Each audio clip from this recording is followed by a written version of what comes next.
gracias por esta invitación. Como ustedes saben, ya estuve antes acá y además me alegra enormemente siempre reencontrarme con mi querido amigo Jaime.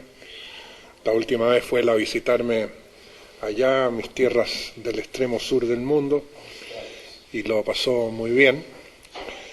Y ahora me siento contento de poderlo retribuir.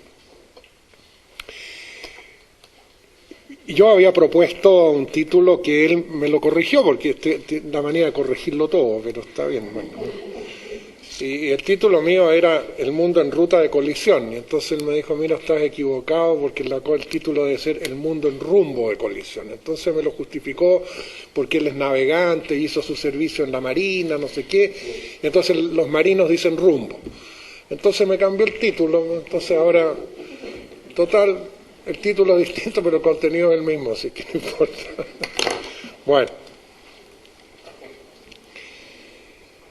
En el mismo momento en que la FAO, la Organización de Naciones Unidas para la Agricultura y la Alimentación, informaba en octubre del año pasado de que el hambre está afectando a 1.000 millones de personas y estimaba en 30.000 millones de dólares anuales la ayuda necesaria para salvar todas esas vidas, en ese mismo momento que ocurría ese anuncio, la acción concertada de 6 bancos centrales, Estados Unidos, Unión Europea, Japón, Canadá, Inglaterra y Suiza, inyectaban 180.000 millones de dólares en los mercados financieros para salvar bancos privados. Y si ello fuera insuficiente, el Senado de Estados Unidos aprueba que se agreguen 700.000 millones más. 2 semanas más tarde se aprueban 850.000 millones más. Y así continúa y continúa hasta llegar a septiembre de este año, en que la estimación conservadora del paquete de rescate alcanza a 17 trillones de dólares, es decir, a 17 millones de millones. Bueno, frente a una situación como esta, nos enfrentamos a 2 alternativas: ser demagógicos o ser realistas. Si sostengo, por ejemplo, invocando la ley de la oferta y la demanda, de que en el mundo hay mucho más demanda por pan que por operaciones de cirugía estética, y mucho más de alivio a la malaria que por vestidos de alta costura, y si sugiero, por ejemplo, un referéndum que pregunte a los ciudadanos si prefieren destinar las reservas monetarias para salvar vidas o para salvar bancos, si planteo todo eso se me acusará sin duda de ser demagógico. Si por el contrario acepto que es más urgente, más necesario, más conveniente y más provechoso para todos impedir la quiebra de una aseguradora o de una institución bancaria, que dar de comer a millones de niños, socorrer las víctimas de un huracán o curar el dengue, en ese caso se dirá que soy realista. Ese es el mundo en que estamos, un mundo acostumbrado a que nunca hay suficiente para los que no tienen nada y siempre hay suficiente para los que lo tienen todo. No hay suficientes recursos, se nos ha dicho, para superar la pobreza, pero sobran los recursos para satisfacer necesidades superficiales. ¿Qué pasa si ustedes dividen esos 17 trillones de dólares por los 30.000 millones de dólares anuales que la FAO estima para superar el hambre en el mundo? Si hacen esa simple división, el resultado que obtendrán serán 600 años de un mundo sin hambre.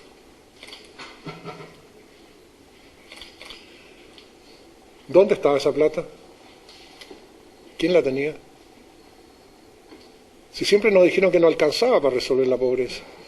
Y de repente, casi de la noche a la mañana, hay más de medio milenio de un mundo sin hambre y sin pobreza.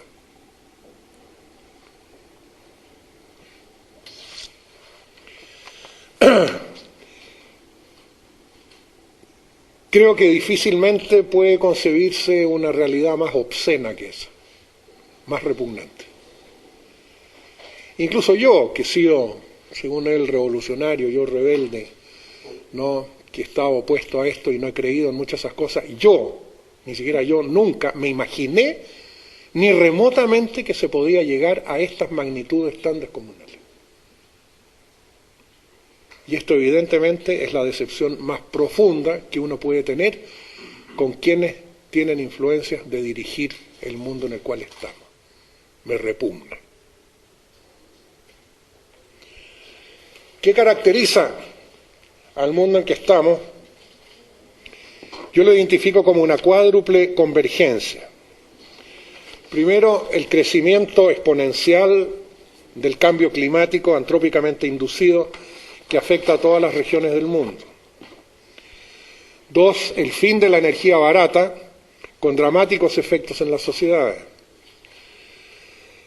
Tres, la extensiva disminución de recursos fundamentales para el bienestar humano, como agua fresca, recursos genéticos, bosques, pesquería, vida silvestre, suelos, arrecifes de coral y otros. Y por último, la gigantesca burbuja especulativa que llegó a ser más de 50 veces más grande que la economía real de intercambio de bienes y servicios. ¿Cuáles son las causas de esta convergencia?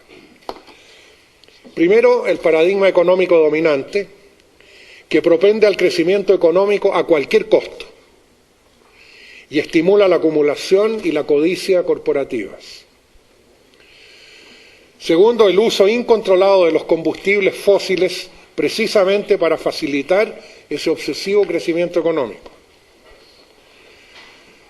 Tres, la promoción del consumismo como presunta ruta hacia la felicidad. La destrucción de culturas tradicionales a fin de imponer modelos económicos industriales con la consecuente pérdida de cosmovisiones, lenguajes y valores distintos de los de la cultura dominante. El desprecio por los límites planetarios en relación a disponibilidad de recursos, consumo, generación de desperdicios y capacidad de absorción. Las consecuencias pueden acarrear peligros sin precedentes, tanto para el medio ambiente como para la sociedad. El calentamiento global implica pérdida de suelos productivos, tempestades y huracanes, crecimiento en los niveles del mar, desertificación y problemas económicos especialmente para las regiones más pobres.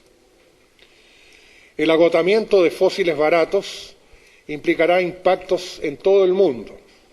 Afectará a los sistemas industriales de alimentos, los sistemas urbanos y muchos de los bienes a que nuestro modo de vida se ha acostumbrado, como automóviles, plásticos, químicos, refrigeración, etcétera, todos ellos dependientes de la oferta de energía barata. Y la disminución de recursos básicos como agua, bosques, suelos agrícolas, biodiversidad, con posibilidades serias de que se extinga un posible 50% de las especies vegetales y animales solo en las próximas décadas. Frente a esto, cualquier solución o soluciones implican, por cierto, sin duda, nuevos modelos que comiencen, por sobre todo, por aceptar los límites de la capacidad de carga de la Tierra y de ese modo pasar de la eficiencia a la suficiencia y al bienestar. Igualmente urgente es la necesaria solución a la existente inequidad, porque sin equidad las soluciones pacíficas son imposibles. Debemos reemplazar los valores dominantes de codicia, competencia y acumulación por los de solidaridad, cooperación y compasión. El nuevo paradigma requiere alejarnos del crecimiento económico a cualquier costo y superar la codicia y la acumulación como metas centrales del presunto bienestar social. Y la transición debe ser hacia sociedades que puedan ajustarse a menores niveles de producción y de consumo, favoreciendo sobre todo las economías locales y regionales. Dicho en otras palabras, volver a mirar hacia adentro. Eso es lo que quisiéramos, pero el mundo en que estamos es el que conocemos. Y ese es el mundo dominado por un modelo económico que se ha arraigado con una fuerza absolutamente descomunal. El neoliberalismo, que es hijo de la economía neoclásica. Aquí cabe destacar algo que es realmente desconcertante, que estamos en el siglo XXI tratando de resolver problemas del siglo XXI que no tienen precedente, utilizando teorías económicas del siglo XIX. Como comentaba hoy día en la mañana en la clase, es algo muy curioso porque en este momento ya no tenemos la física del siglo XIX, ya no tenemos la biología del siglo XIX, no tenemos la antropología del siglo XIX, no tenemos la medicina del siglo XIX, pero la economía del siglo XIX sí. Ahí se quedó trancada. Y de ese cementerio neoclásico surge el modelo neoliberal, al cual, por cierto, hay que reconocerle un mérito, que logró en 3 décadas lo que el cristianismo y el islam no han logrado en 2000 años, que es conquistar el mundo entero, ¿no? Y eso, bueno, ¿cómo es posible? Y es posible, a mi juicio, fundamentalmente porque el neoliberalismo es una pseudo-religión. Primero porque es dogmática, absolutamente dogmática, y simplista, y genera miedo, que son las condiciones, ¿no es cierto?, que lo asustan a uno entonces para que se porte bien, ¿verdad? Y entonces el catecismo neoliberal nos dice que sí, bueno, si lo seguimos, bueno, todos vamos a llegar al paraíso y todos vamos a estar mejores y todos vamos a estar bien. Pero, como siempre, ¿no es cierto?, el paraíso está siempre lo suficientemente lejano como para que uno nunca lo alcance, ¿no es cierto? Es parte del truco. Bueno, pero esta pseudo religión que se ha hecho tan fuerte y tan poderosa se sustenta en toda una mitología. El mito número 1, que lo hemos escuchado 1000 veces: la globalización es el único camino efectivo hacia el desarrollo. Bueno, entre 1960 y 1980, la mayoría de los países llamados en desarrollo adoptaron el principio de la sustitución de importaciones. ¿Qué significaba eso? No importar lo que uno es capaz de producir, ¿no? Y ello permitió en ese entonces un significativo desarrollo industrial. En el caso de mi país fue notable como producto de la creación de la Corporación de Fomento. Durante ese periodo, el ingreso per cápita de América Latina creció 73% en esas 2 décadas, y el de África 34%. En cambio, a partir de 1980, el crecimiento económico de América Latina tendió a estancarse y el de África declinó en 23%. El periodo 80-2000 aniquila la sustitución de importaciones para reemplazarla por la desregulación, privatizaciones, eliminación de barreras comerciales internacionales y plena apertura a inversiones extranjeras. Una economía que mira hacia afuera en lugar de la anterior que miraba hacia adentro. Los resultados constatados indican que en el primer periodo, 60-80, los países más pobres del mundo tuvieron un crecimiento anual per cápita de 2%. En el segundo periodo, 80-2000, tuvieron una declinación anual de 0,5%. Los países del grupo intermedio declinaron una tasa de crecimiento per cápita de 3,6 a 1%, y los países más ricos también disminuyeron su crecimiento. Frecuentemente se cita, sin embargo, a países como Corea del Sur y Taiwán, citados frecuentemente como ejemplos dignos de ser emulados. Sin embargo, lo que suele no decirse es que esos países lograron su desarrollo precisamente con barreras tarifarias, con propiedad estatal de los grandes bancos, con subsidios a la exportación violación de patentes y propiedad intelectual, restricciones a los flujos de capital, incluyendo la inversión extranjera directa. Hoy sería absolutamente imposible para cualquier país replicar estas estrategias sin violar gravemente las disposiciones de la Organización Mundial de Comercio y del Fondo Monetario Internacional. O sea, la historia de Corea del Sur y Taiwán hoy día es absolutamente irrepetible, so pena de cometer gravísimas infracciones de acuerdo a los organismos internacionales. Mito número 2. Mayor integración a la economía global es buena para los pobres. Los países pobres deben hoy acomodarse a una cantidad de reglas y restricciones establecidas por los organismos internacionales. Ello hace que recursos humanos, capacidades administrativas y capital político se separen de necesidades urgentes como educación, salud e industrialización. En 1965, el ingreso per cápita promedio de los países del G7, o sea, de los 7 países más ricos, era 20 veces mayor que el de los 7 países más pobres. En 1995 era 39 veces mayor y actualmente es más de 50 veces mayor. En prácticamente todos los países en desarrollo que han adoptado una rápida liberalización del comercio, la desigualdad de ingresos se ha agudizado y los ingresos reales han declinado entre 20 y 30% en América Latina.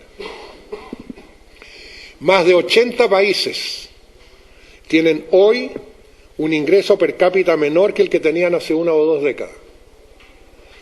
Y la paradoja es que son precisamente los países más marginales los que se han integrado más plenamente a la economía global. Mito número 3. Las ventajas comparativas son la mejor manera de asegurar la prosperidad. Uno de los supuestos incuestionables de la política moderna es la necesidad del libre comercio global. Dudar de sus beneficios es un acto de herejía. Sin embargo, a pesar de su supuesta superior eficiencia en relación a otros sistemas de organización económica, el libre comercio globalizado resulta notablemente ineficiente en términos reales. Al dar mayor prioridad a la producción de gran escala para exportaciones, en lugar de producción a pequeña escala y mediana para la satisfacción de necesidades locales, y al generar presiones competitivas que enfrentan comunidades con comunidades en todo el mundo, los precios de los productos de consumo pueden bajar, pero los costos para la sociedad y para el medio ambiente crecen enormemente. Se sigue creyendo en los beneficios de adherirse a las ventajas comparativas. Sin embargo, de acuerdo al modelo de David Ricardo, que fue el economista inglés del siglo XIX, creador del concepto, el sistema de las ventajas comparativas funciona solo si no hay movilidad transnacional del capital. Internamente el país, el capital busca el nicho más adecuado que le dé la ventaja comparativa. Y de ese modo, en el modelo clásico que generó en aquellos años David Ricardo, él demostraba cómo si Inglaterra se especializaba en textiles y Portugal en vinos y oportos, ambos tenían ventajas comparativas para intercambiarlo. Pero eso significaba que el capital inglés buscaba su nicho en Inglaterra y el capital portugués buscaba su nicho en Portugal. En cambio, cuando el capital tiene plena movilidad transnacional, ya no hay ventajas comparativas, sino que el capital busca ventajas absolutas en países que impliquen menores salarios, menores impuestos y menores exigencias ambientales. Cuando el capital goza de movilidad transnacional, buscará, como he dicho, ventajas absolutas, emigrando a países donde los costos ambientales y sociales sean los menores y las utilidades las mayores. Tanto en la teoría como en la práctica, el efecto de la movilidad global del capital es el de anular la doctrina ricardiana de las ventajas comparativas. Sin embargo, el edificio del libre comercio no regulado se sigue manteniendo sobre este endeble fundamento. Veamos un ejemplo. una corporación como Nike o Nike, fabricantes de calzado, para permanecer competitiva precisa reducir sus estándares. Por lo tanto, desde Estados Unidos emigra a Indonesia, donde a través de subcontratistas los zapatos son hechos por muchachitas que reciben un salario de 10 a 15 centavos de dólar la hora. La mayor parte del outsourcing productivo tiene lugar en Indonesia, donde un par de esos Nikes que se venden en Estados Unidos entre 73 y 135 dólares se producen a un costo de 5 dólares 60 por estas niñas jovencitas que reciben 10 centavos de dólar la hora. Las trabajadoras se alojan en barracas, no hay sindicatos y en caso de alguna huelga suelen llamar a los militares para que controlen la situación. Michael Jordan, el famoso campeón de básquetbol tan admirado por muchos, le pagaron 20 millones de dólares por sacarse una fotografía con unas zapatillas Nike. Esos 20 millones de dólares que le pagaron a Michael Jordan por esa fotografía sobrepasó la planilla anual de sueldos de todas las fábricas de Nike en Indonesia, de un año, con 75.000 empleados.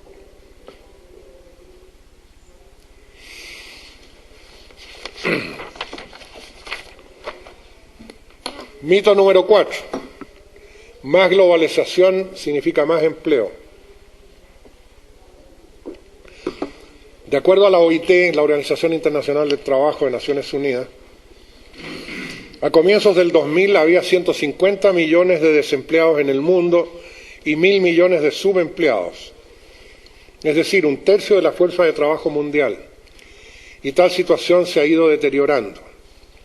El outsourcing que acabo de ilustrar en la cápita anterior, en el mito anterior, es hoy una necesidad, como decía, de las corporaciones para permanecer competitivas. Y eso genera algo absolutamente obvio. Primero, genera desempleo en los países de origen de las corporaciones, porque se va, y genera subempleo en los países donde las reciben. Mito número 5, este tal vez es el más escandaloso de todos.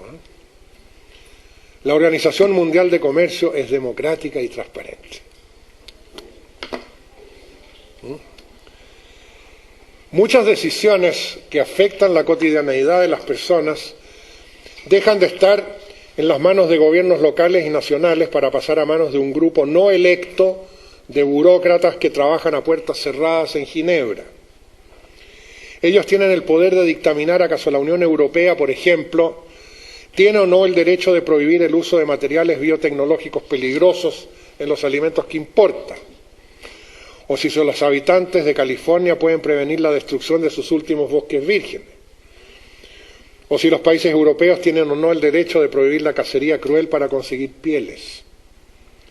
Todo esto se decide a puertas cerradas.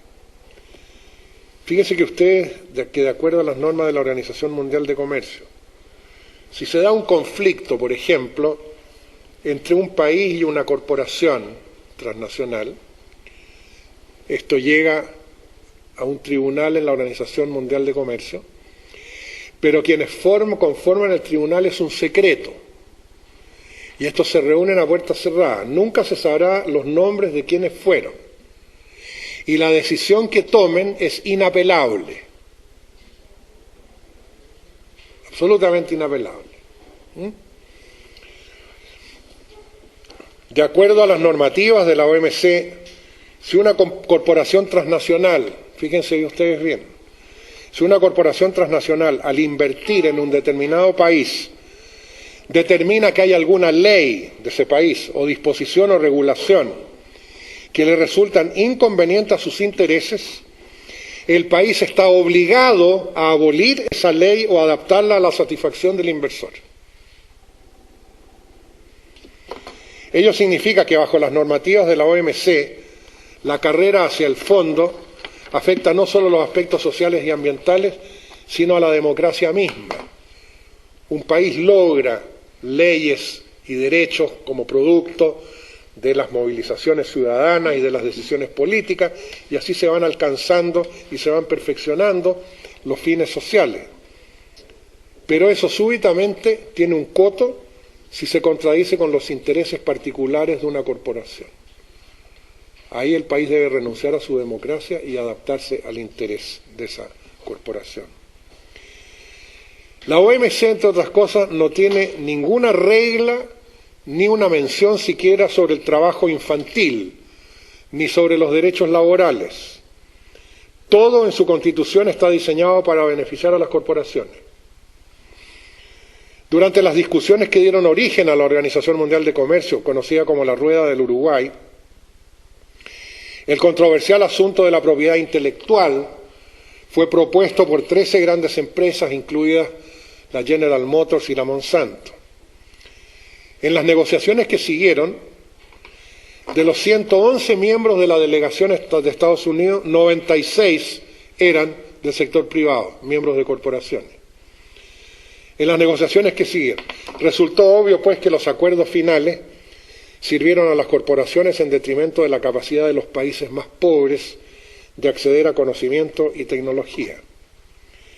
Un caso particularmente dramático es el de que los países pobres están prohibidos, específicamente prohibidos, de producir sus propios productos farmacéuticos genéricos y están obligados a comprarlos de las transnacionales farmacéuticas a precios muchísimo más elevados. Las consecuencias han sido especialmente dramáticas en el caso de África, donde los precios corporativos para el tratamiento del VIH están muy por encima del poder adquisitivo de la población afectada.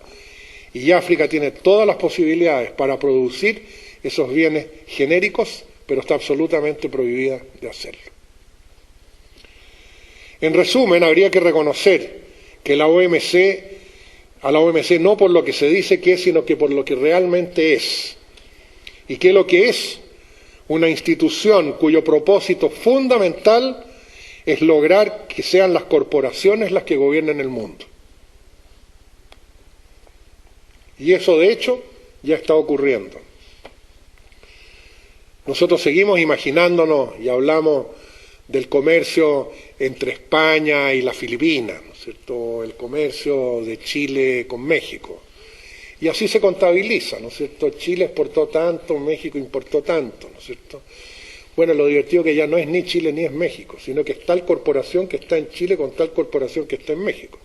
Y es tal corporación que está en España con tal corporación que está en las Filipinas, ¿no? Y esa contabilidad que es de corporaciones, bueno, la montamos como contabilidad nacional, pero es totalmente falso. Mito número 6. La globalización es inevitable. ¿Qué tal? Renato Ruggiero, ex director general de la Organización Mundial de Comercio, manifestaba lo siguiente, miren que es lindo esto, cita textual: tratar de detener la globalización es equivalente a tratar de detener la rotación de la Tierra. Sencillito, ¿para qué más? Bill Clinton manifestaba que la globalización no es una opción política, es un hecho. Tony Blair la identificaba como irreversible e irresistible, es casi erótico ya, ¿no? Y Margaret Thatcher inmortalizó su frase: no existe alternativa. There is no alternative. Esa frase hoy día le dicen Tina. There is no alternative, ¿no? Yeah.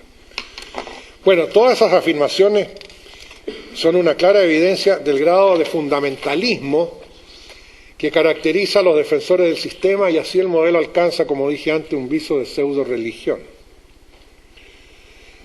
Bueno, pero las alternativas son ciertamente posibles, puesto que el modelo dominante ha sido producto de la renuncia sistemática de parte de la mayoría de los países a sus derechos de controlar los procesos económicos en beneficio propio. Desde luego que cualquier proceso que se origine en decisiones políticas es reversible.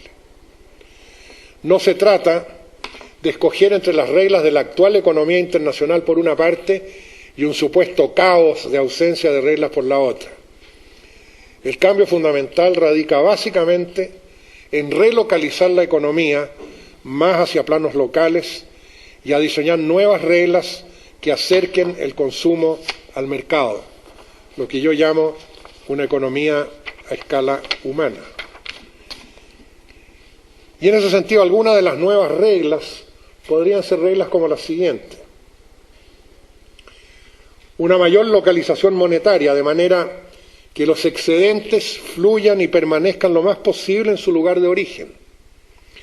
Puede demostrarse con un modelo económico, matemático, que si el dinero circula a lo menos 5 veces en su lugar de origen, genera un pequeño boom económico. Sin embargo, el mecanismo funciona hoy día que cualquier excedente que se genera en la periferia rápidamente es succionado hacia el centro. Producir local y regionalmente todo lo que sea posible a fin de acercar el consumo al mercado. Eso es fundamental si nos interesa la sustentabilidad, por cuanto dentro de la economía global una de las cosas que más impacto produce negativo en el proceso climático son precisamente los transportes de gigantescas distancias. Yo hace un par de meses atrás, en mi región, en el sur de Chile, yo vivo bien al sur en Chile, y es una región, entre otras cosas, es la mejor región lechera del país. Todo lo que son productos lácteos de la más alta tecnología, o sea, compite con quien sea en el mundo, es altísimamente desarrollado. Y yo estaba en un hotel cerca de una de las ciudades vecinas de donde yo vivo, una mañana en una ciudad que se llama Temuco, y estaba en el hotel, y en la mañana bajo a tomar desayuno, y claro, me encuentro como siempre esa cosa antipática, hoy día tan moderna, de la mantequilla puesta en una macanita chica que hay que empezar, ¿no es cierto?, sacarle una tapita para sacar así tanta mantequilla, ¿no es cierto? Bueno, pero esa cosa antipática yo la tomo en la mano y miro, y era mantequilla de Nueva Zelanda, en la región lechera de Chile. Bueno, si eso no es una aberración, yo no sé qué es lo que es una aberración, ¿verdad? Claro, el argumento dice, no, es que era más barata. Claro, es más barata si se hacen los cálculos como los hacen los economistas, ¿no es cierto?, que calculan de tal manera que los precios nunca dicen la verdad, porque el costo y el impacto ambiental de ese transporte tiene valor cero. Además viene subsidiada de allá, ¿no es cierto?, eso también tiene valor cero. Y los productores locales, como resultado de eso, van a quebrar, van a tener que vender su parcela, se van a tener que ir a una ciudad, ¿no es cierto?, a buscar trabajo, eso también tiene valor cero, ¿no? Entonces, bueno, así es como se hacen los cálculos y así es como se llegan, y esos suelen ser los argumentos. Es lo mismo que ocurre en energía. Ah, no, esta energía no, porque es más cara. Punto, y se acabó la discusión. Pero es más cara según cómo hagas el cálculo, ¿no? Si se ven todos los impactos y se le dan valores a los impactos que se generan, esa presuntamente más cara puede resultar muchísimo más barata, ¿no es verdad? Bueno, reintroducir resguardos para las economías locales a través de tarifas y cuotas. Generar competencia local a fin de evitar el surgimiento de monopolios. Y una cosa muy importante es la generación de impuestos ecológicos, impuestos sobre la energía, sobre la polución y sobre otros negativos. Nosotros aquí otra vez hemos creado una sociedad que es muy divertida. Nosotros pagamos impuestos por las cosas buenas en vez de pagar por las cosas malas. Entonces resulta que tú trabajas, te sacas la mugre, entonces te dan un sueldo, pero el Estado te pega un tijeretazo y te corta la cuarta parte del sueldo. O sea, te castiga por trabajar, te castiga por invertir, pero no te castiga por ensuciar, por poluir, por destruir. Eso te lo regalan, eso es gratis, ¿no? Ni por todo el derroche que haces de energía, ¿no es cierto? No tiene ninguna importancia. ¿Qué es lo que pasaría, ¿no es cierto?, si nosotros alteramos ese régimen y empezamos a tributar por lo negativo. En vez de tributar tú por sobre cuántos euros ganas, ¿qué tal que tributaras sobre cuántos kilowatts consumes? Ese solo cambio tendría un impacto formidable en la sociedad, ¿no es cierto? Porque inmediatamente tú sentirías que yo tengo control sobre el impuesto que yo vaya a pagar, ¿no es cierto? Si me porto mejor voy a pagar menos, pero sobre tu sueldo no tienes ningún control. Eso ya está establecido, cuánto te van a cortar de un tijeretazo, ¿no es cierto? Bueno, hay países donde esto ya se está haciendo con grandes resultados, precisamente en los países escandinavos. Ya hay mucho impuesto a los negativos en vez de los positivos. U otras cosas que son notables para reforzar lo local y las economías locales. El caso de Suecia es muy interesante. Hay todo un movimiento ahí que se inició hace unos 15 años, que es el de los ecomunicipios, que están muy basados en los principios que nosotros hemos desarrollado sobre el desarrollo a escala humana. Y una de las cosas interesantes es que, claro, si tú quieres reforzar lo local, lo municipal, tiene que haber poder a nivel del municipio, poder económico, ¿no es cierto? Que generalmente en nuestros países los municipios son muy débiles. ¿Por qué? Porque dependen del centro. En Suecia hay una situación muy interesante. El impuesto a la renta que tú pagas en Suecia va al municipio, no al Estado. Fíjate qué importante es eso, porque tú pagaste tu impuesto y estás ahí mismo para ver qué es lo que se va a hacer con tu dinero. Porque se está usando en el mismo lugar donde tú vives, o sea, tú ves el impacto de lo que yo pagué de impuestos. Y eso genera cambios de conducta, presiones, etcétera, que permiten, ¿no es cierto?, un notable mejoramiento, que es imposible en una visión centralizada en que el Estado absorbe todo y de ahí le da graciosamente, ¿no es cierto?, bueno, a las regiones o a los municipios ciertas cantidades, y eso está totalmente por sobre el control que pueda tener el ciudadano. Bueno, ese es un tipo de cambios que pueden hacerse y que no son...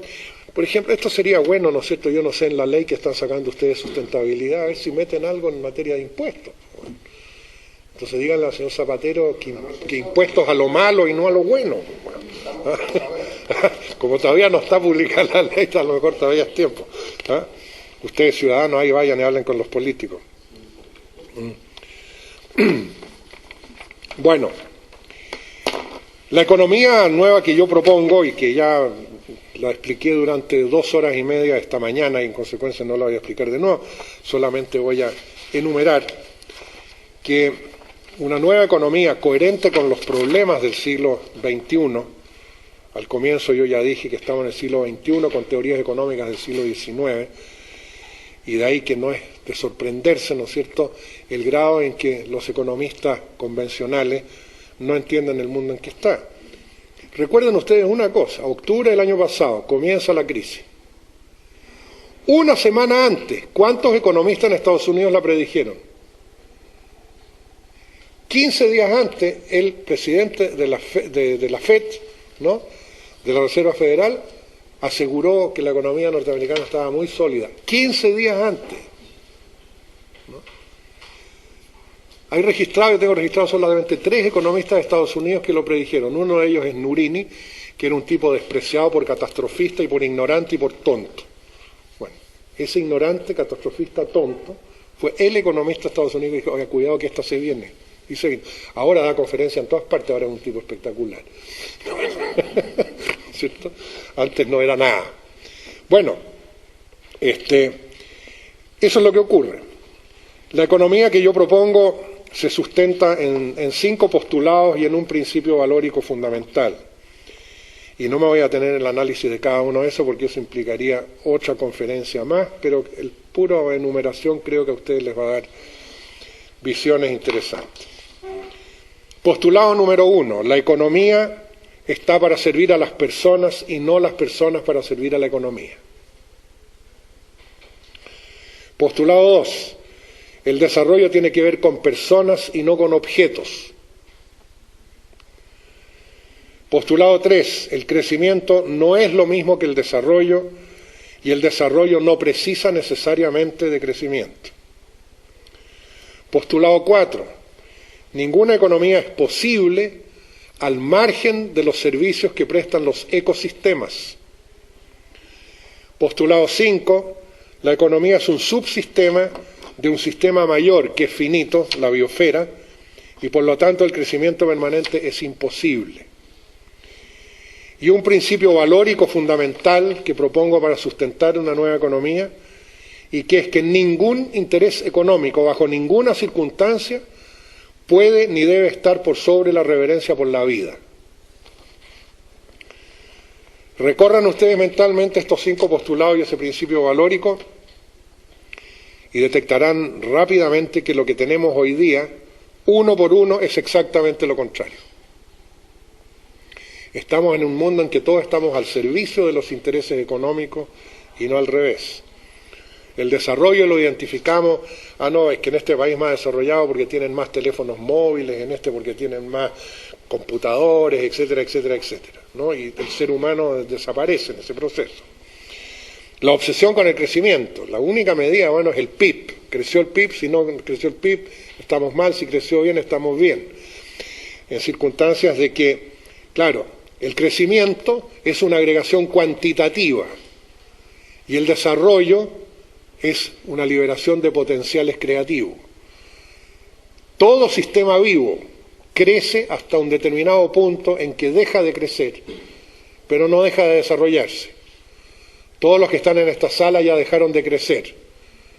¿Pero por qué estamos en esta sala? Porque nos seguimos desarrollando, ¿no? Con más ideas, más información, etc. O sea, mientras el crecimiento tiene límite, el desarrollo no tiene límite. Y aquí yo siempre cito la frase de quien considero que fue uno de mis grandes maestros, a pesar de que no lo fue físicamente, lo fue a través de sus obras, a pesar de que yo también lo conocí, que fue el gran economista Kenneth Boulding, ¿no? Y Kenneth Boulding solía decir, quienes piensan que el crecimiento permanente es posible en un planeta finito, o están locos o son economistas, ¿no?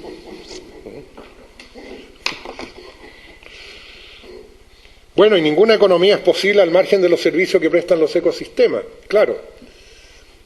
La economía que se enseña es una economía, es un sistema cerrado sobre sí mismo, están las familias, están los productores, y hay una cosa que se llama el mercado, en torno al cual circulan todos los procesos medidos en términos monetarios.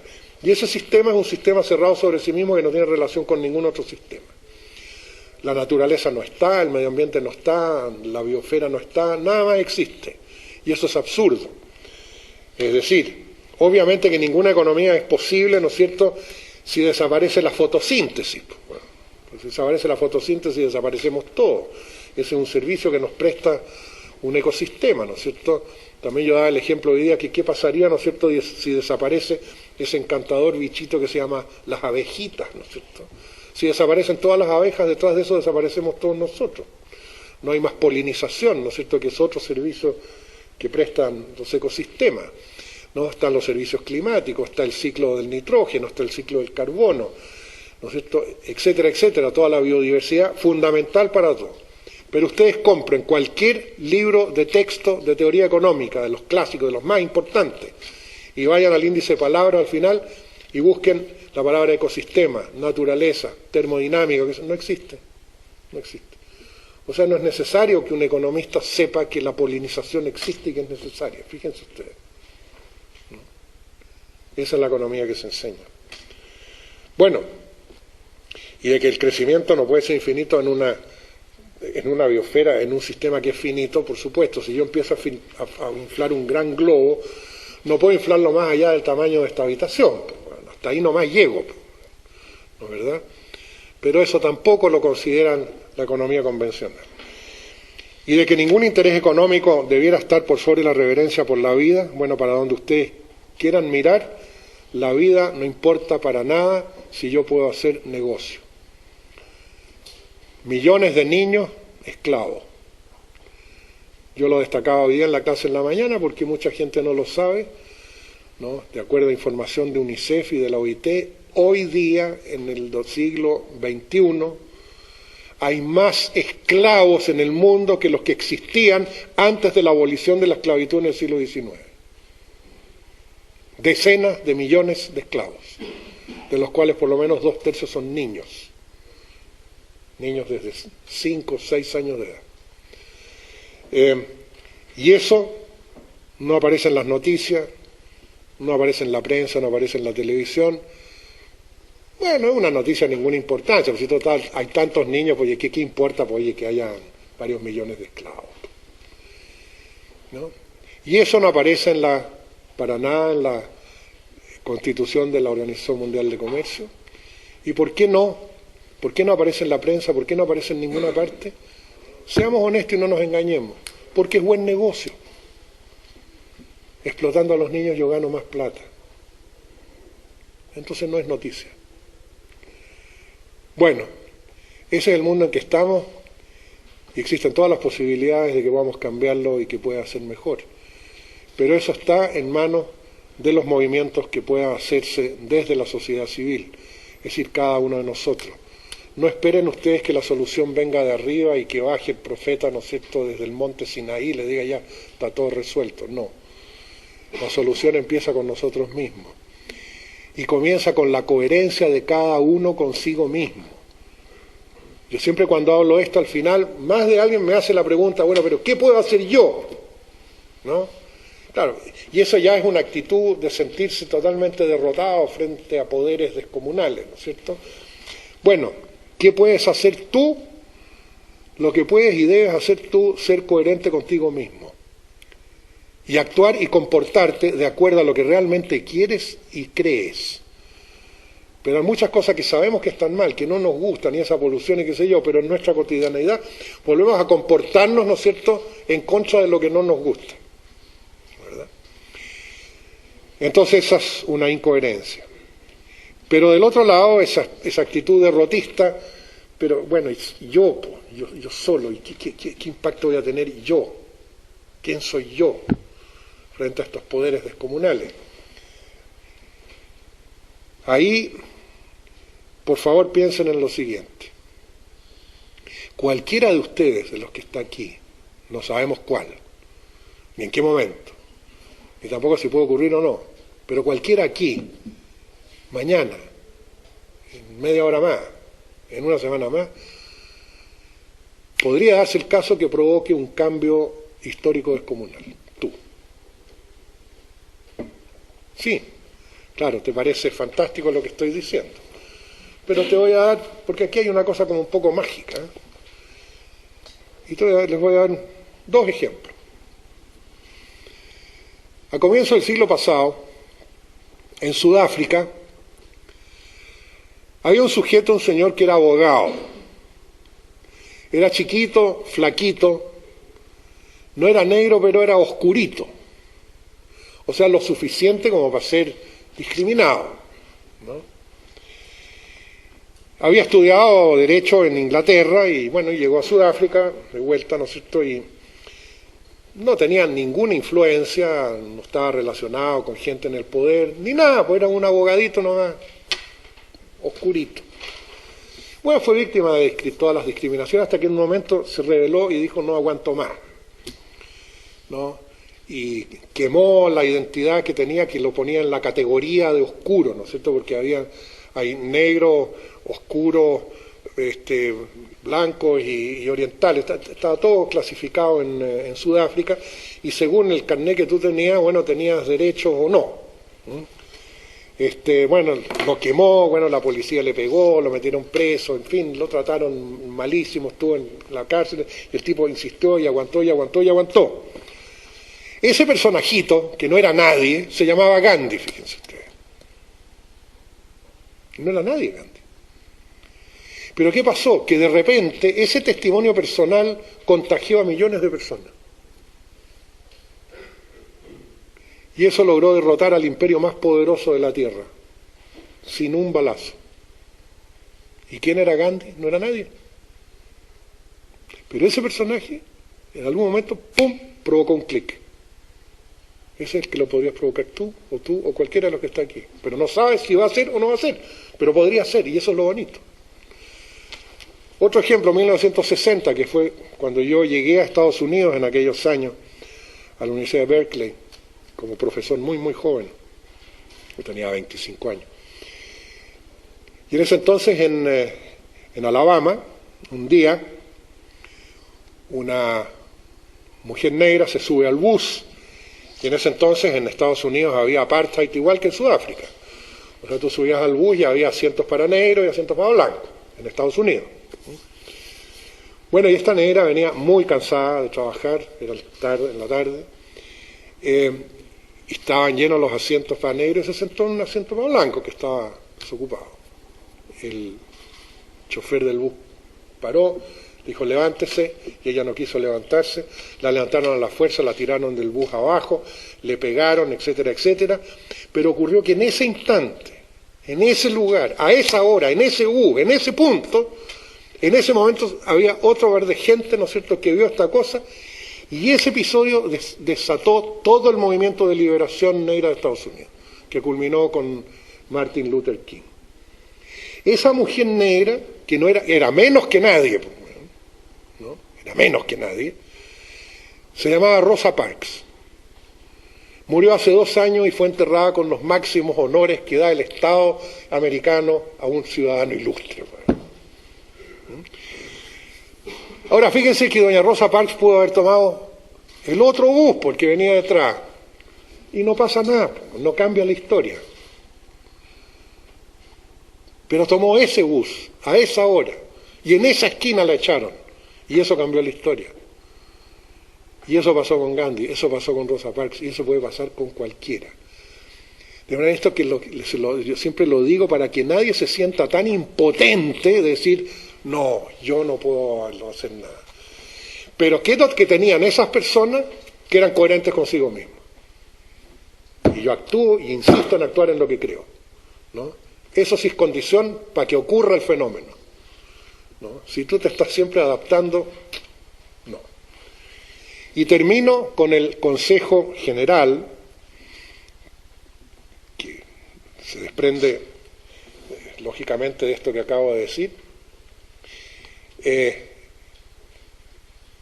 El mejor consejo que yo creo que le puedo dar a la gente joven. A cualquiera de ustedes, la gente, cuando ustedes estén frente a una alternativa, ¿no es cierto? Si hago esto otro, me voy acá, acepto este puesto, porque siempre la gente que los quiere a ustedes, ¿no? Le va a decir, mira, no hagas esto porque no te conviene, pero haz esto otro porque esto sí te conviene, ¿verdad? Entonces siempre se trata, ¿no es cierto?, de que tú busques lo que te conviene, ¿no? Bueno, mi conclusión a estas alturas de mis 77 años de acumulada juventud es que ese es un pésimo consejo. Si ustedes viven toda la vida haciendo lo que más les conviene, es una vida bastante miserable. Ustedes no tienen que hacer lo que les conviene, ustedes tienen que hacer lo que tienen que hacer, punto. Aunque la vida los lleve así, pero eso es y eso es lo único que les dará la satisfacción cuando lleguen a viejo. Haber sido coherentes consigo mismo. Fíjense ustedes, ¿qué es lo que pasa cuando tú te sientes de repente en muy desorientada, una crisis existencial? ¿Qué es lo que haces? Bueno, vas donde tu mejor amiga, o donde tu mamá, o tu padrino, la madrina, qué sé yo, alguien con quien te sientes muy cercano, le diga, mira, estoy, en fin, me siento aquí y allá. ¿Cuál es el consejo que te van a dar? Normalmente, y yo también lo di, y me arrepiento de haberlo dado, le pediría perdón a la persona que se lo di, pero bueno, qué diablo, ¿no? Siempre te van a decir una cosa como esta, no, mijita, es que lo que pasa es que tú tienes que tener las cosas claras. Si no tienes las cosas claras, bueno, estás mal, mijita, ¿no es verdad? Además, mijita, usted tiene que saber para dónde va. Si no sabe para dónde va, está mal, ¿no? O sea, usted, ya, ¿para dónde quiere ir? Allá, bueno, entonces, ya. Y ese consejo te lo hacen con todo cariño, y es un desastre. Porque la otra cosa que yo he descubierto a estas alturas es que la gente que sabe exactamente para dónde va es la que nunca descubre nada. Porque se da lo que llamo la obsesión del punto fijo. Estoy aquí y tengo que llegar allá. Y en consecuencia, todo lo que hay entre medio se percibe como obstáculos que deben ser superados para llegar a donde quiero llegar. Y resulta que en esos presuntos obstáculos está toda la aventura de la vida. Pues. Entonces me lo paso con anteojera, ¿entiendes tú? Y nada, una vida pobre. ¿Cuál es el consejo? Aprende a derivar en estado de alerta. Saca todas tus antenas y deriva. Derivar no es dejarse llevar por la corriente. Si alguno de ustedes ha hecho surf alguna vez, en la ola, ¿qué es lo que es? Si tú vas a hacer surf y te propones de llegar a ese punto en la playa, te vas a sacar la mugre. Tú vas a llegar a la playa, no sabes dónde, pero vas a llegar. ¿Por qué? Porque estás jugando con la ola, estás jugando con el viento, estás jugando con el movimiento, ¿no es cierto? Es decir, estás derivando con todas tus antenas desplegadas, ¿no es cierto?, con todos los estímulos que estás recibiendo. Y vas a aterrizar en algún lugar de la playa. Fantástico. Pero no puedes saber de antemano que fue en ese metro cuadrado o en ese metro cuadrado. Es lo mismo. Derivar en estado de alerta. Ahí reciben los estímulos y eso generan creatividad y sobre eso los montan sobre el caballo de la coherencia y tenemos un mundo nuevo en el cual todos seremos por lo menos regularmente más felices. Muchas gracias.